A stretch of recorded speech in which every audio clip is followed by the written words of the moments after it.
Section 11. Chapter 9.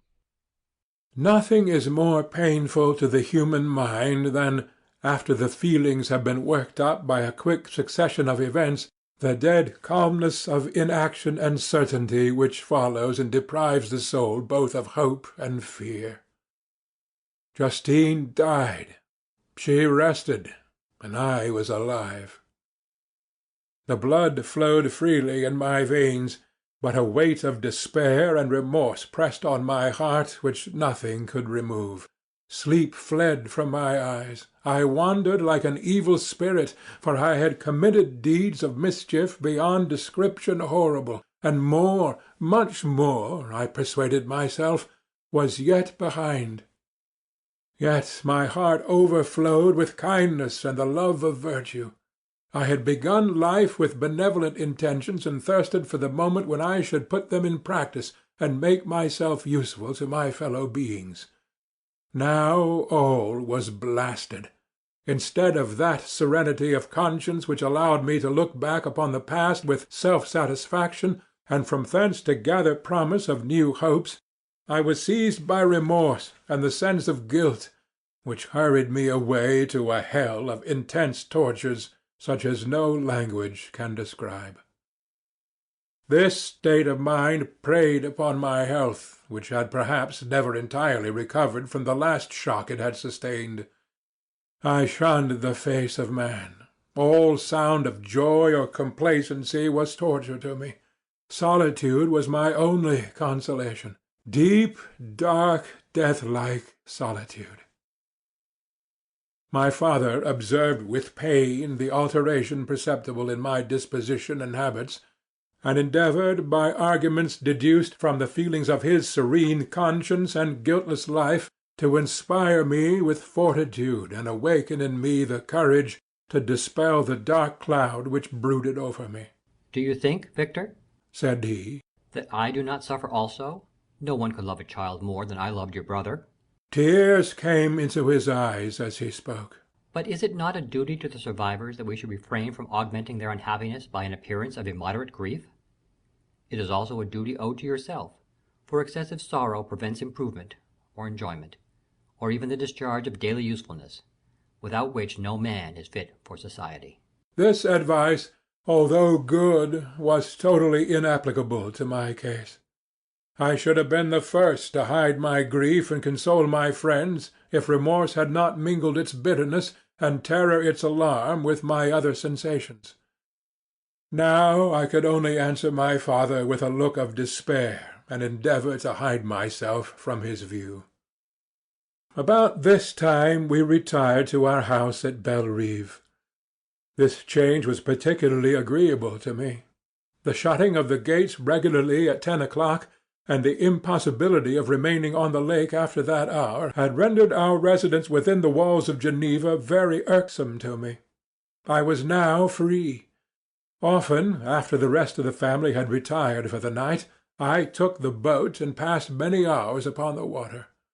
Sometimes, with my sail set, I was carried by the wind, and sometimes, after rowing into the middle of the lake, I left the boat to pursue its own course, and gave way to my own miserable reflections. I was often tempted, when all was at peace around me, and I the only unquiet thing that wandered restless in a scene so beautiful and heavenly, if I, except some bat or the frogs, whose harsh and interrupted croaking was heard only when I approached the shore, often, I say, I was tempted to plunge into the silent lake, that the waters might close over me and my calamities forever.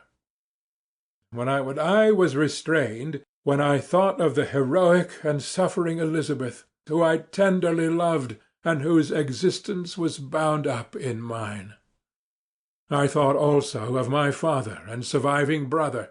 Should I by my base desertion leave them exposed and unprotected to the malice of the fiend whom I had let loose among them? At these moments I wept bitterly, and wished that peace would revisit my mind, only that I might afford them consolation and happiness. But that could not be. Remorse extinguished every hope. I had been the author of unalterable evils, and I lived in daily fear lest the monster whom I had created should perpetrate some new wickedness. I had an obscure feeling that all was not over, and that he would still commit some signal crime which by its enormity should almost efface the recollection of the past. There was always scope for fear so long as anything I loved remained behind. My abhorrence of this fiend cannot be conceived. There was always scope for fear so long as anything I loved remained behind. My abhorrence of this fiend cannot be conceived. When I thought of him, I gnashed my teeth, my eyes became inflamed, and I ardently wished to extinguish that life which I had so thoughtlessly bestowed. When I reflected on his crimes and malice, my hatred and revenge burst all bounds of moderation. I would have made a pilgrimage to the highest peak of the Andes, could I, when there, have precipitated him to their base. I wished to see him again, that I might wreak the utmost extent of abhorrence on his head, and avenge the deaths of William and Justine. Our house was the house of mourning.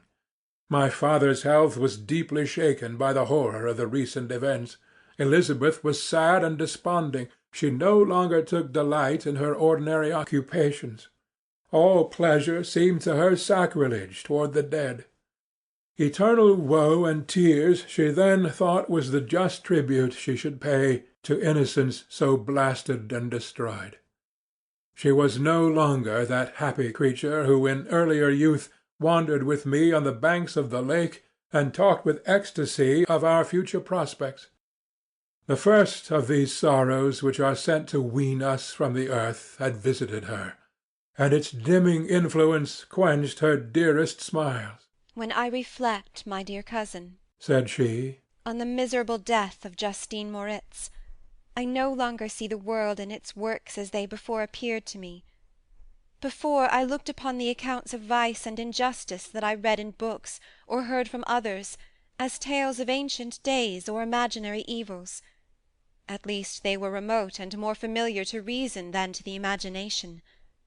But now misery has come home, and men appear to me as monsters thirsting for each other's blood. Yet I am certainly unjust. Everybody believed that poor girl to be guilty, and if she could have committed the crime for which she suffered, assuredly she would have been the most depraved of human creatures. For the sake of a few jewels, to have murdered the son of her benefactor and friend, a child whom she had nursed from its birth, and appeared to love as if it had been her own. I could not consent to the death of any human being, but certainly I should have thought such a creature unfit to remain in the society of men. But she was innocent. I know, I feel she was innocent. You are of the same opinion, and that confirms me. Alas! Victor, when falsehood can look so like the truth, who can assure themselves of certain happiness? I feel as if I were walking on the edge of a precipice, towards which thousands are crowding and endeavouring to plunge me into the abyss. William and Justine were assassinated, and the murderer escapes. He walks about the world free, and perhaps respected. But even if I were condemned to suffer on the scaffold for the same crimes, I would not change places with such a wretch." I listened to this discourse with the extremest agony. I, not in deed, but in effect, was the true murderer. Elizabeth read my anguish in my countenance, and kindly taking my hand, said, "My dearest friend, you must calm yourself. These events have affected me, God knows how deeply, but I am not so wretched as you are. There is an expression of despair, and sometimes of revenge in your countenance that makes me tremble. Dear Victor, banish these dark passions. Remember the friends around you, who centre all their hopes in you. Have we lost the power of rendering you happy? Ah, while we love, while we are true to each other, here in this land of peace and beauty, your native country, we may reap every tranquil blessing. What can disturb our peace? And could not such words from her whom I fondly prized before every other gift of fortune suffice to chase away the fiend that lurked in my heart? Even as she spoke, I drew near to her, as if in terror, lest at that very moment the destroyer had been near to rob me of her. Thus not the tenderness of friendship, nor the beauty of earth nor of heaven, could redeem my soul from woe. The very accents of love were ineffectual. I was encompassed by a cloud which no beneficial influence could penetrate. The wounded deer, dragging its fainting limbs to some untrodden brake, there to gaze upon the arrow which had pierced it, and to die, was but a type of me. Sometimes I could cope with the sullen despair that overwhelmed me, but sometimes the whirlwind passions of my soul drove me to seek, by bodily exercise and by change of place, some relief from my intolerable sensations. It was during an access of this kind that I suddenly left my home, and bending my step towards the near Alpine alleys, sought in the magnificence, the eternity of such scenes to forget myself and my ephemeral, because human, sorrows. My wanderings were directed towards the valley of Chamonix. I had visited it frequently during my boyhood. 6 years had passed since then. I was a wreck, but naught had changed in those savage and enduring scenes. I performed the first part of my journey on horseback. I afterwards hired a mule, as the more sure-footed and least liable to receive injury on these rugged roads. The weather was fine. It was about the middle of the month of August, nearly 2 months after the death of Justine, that miserable epoch from which I dated all my woe. The weight upon my spirit was sensibly lightened as I plunged yet deeper in the ravine of Arve. The immense mountains and precipices that overhung me on every side, the sound of the river raging among the rocks, and the dashing of the waterfalls around, spoke as a power mighty as omnipotence, and I ceased to fear or to bend before any being less almighty than that which had created and ruled the elements, here displayed in their most terrific guise. Still, as I ascended higher, the valley assumed a more magnificent and astonishing character.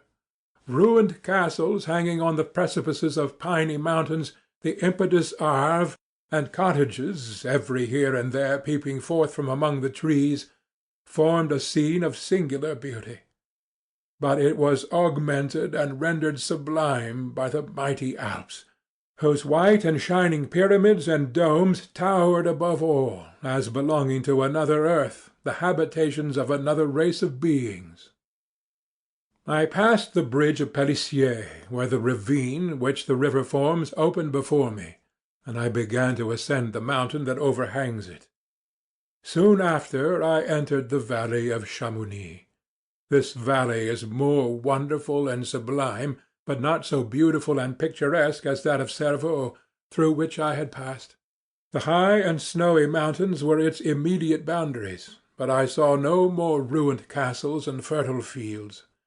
Immense glaciers approached the road. I heard the rumbling thunder of the falling avalanche, and marked the smoke of its passage.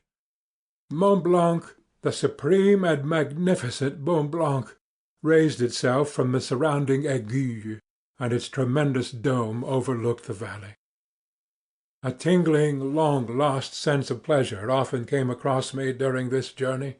Some turn in the road, some new object suddenly perceived and recognized, reminded me of days gone by, and were associated with the light-hearted gaiety of boyhood. The very winds whispered in soothing accents, and maternal nature bade me weep no more.